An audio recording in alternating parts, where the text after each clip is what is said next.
death do us part. For better or worse, that's only a question which asks if I'd stick it out if the going got rough.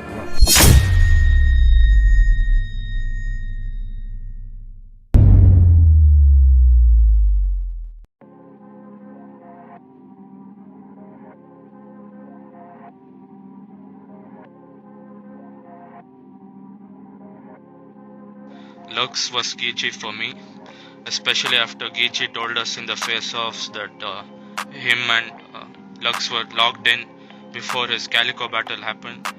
That actually might be why he was slipping up in his Calico performance. He had to freestyle here and there. Could be because he was fully focused on writing for Lux. I have my hopes high for T-Rock versus Twerk, of course, on the big stage. The other battles are not good back and forth, in my opinion at least. And what do I think of the up-and-comers going against the OGs?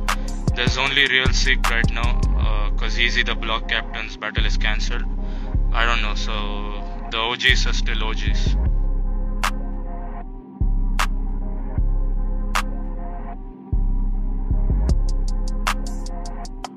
So we have two rematches in the card, T-Rex vs Rumnity and Calico vs Surf.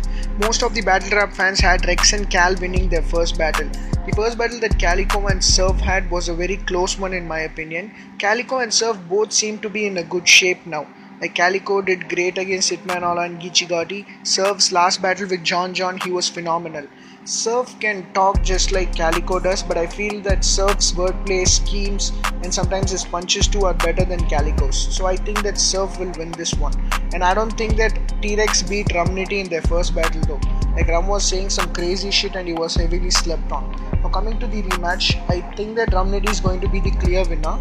Rex is gonna have his moments and have some good bars, but he won't be good enough to beat Rumnity in California. And also like Rum thinks he lost his first battle too, so I'm sure that he's gonna prepare well to make sure that he wins this one.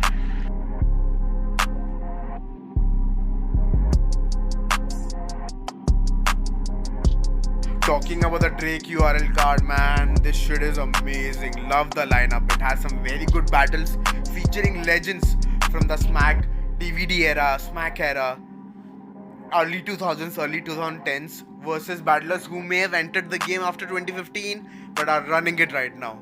With that being said, Mook and Easy not happening is a letdown because Mook is the legend, the end game, the guy who paved the way for street battle rap versus Easy, the hottest commodity and arguably the fastest rising star in battle rap right now.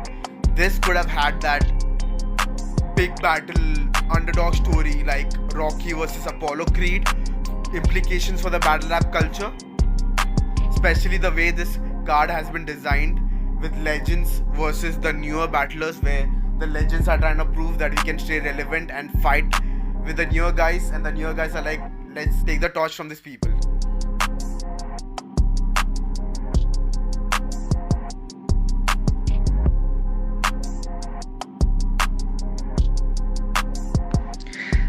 The battle that I look forward to the most is Geechee Gotti versus Loaded Lux.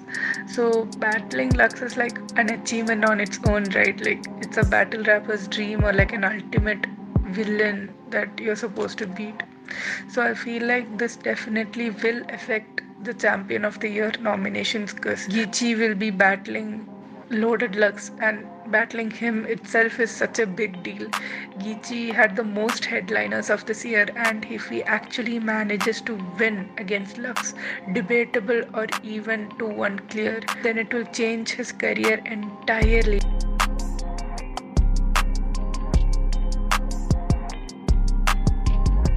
That Geechee Gotti is about to have the performance of the night since he's going against Loaded Lux, someone who's acknowledged by many as the endgame in all of battle rap, while Geechee Gotti is considered the fastest rising battle rapper of all time.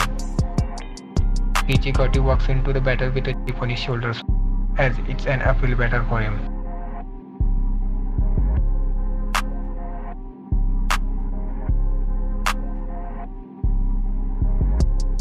To even have a female battle on a card that has arguably the most legendary battle MCs on the line is a big thing in itself. Jazz and Young Gators have proved themselves to be top tier battlers in the ring, both having their share of rises and falls.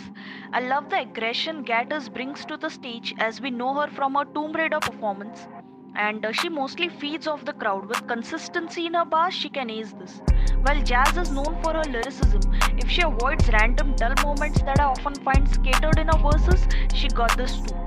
It's Gators 2-1 for me, but definitely having notable female MCs in the game like E-Heart, Misfit, Official, Hustle or Vixen, it was pretty much expected to have more of them, but this is still something we can give a pass for, considering URL has its own internal matters. With cards like Kings vs Queens, we do get to witness the females have been given equal share of opportunity and respect.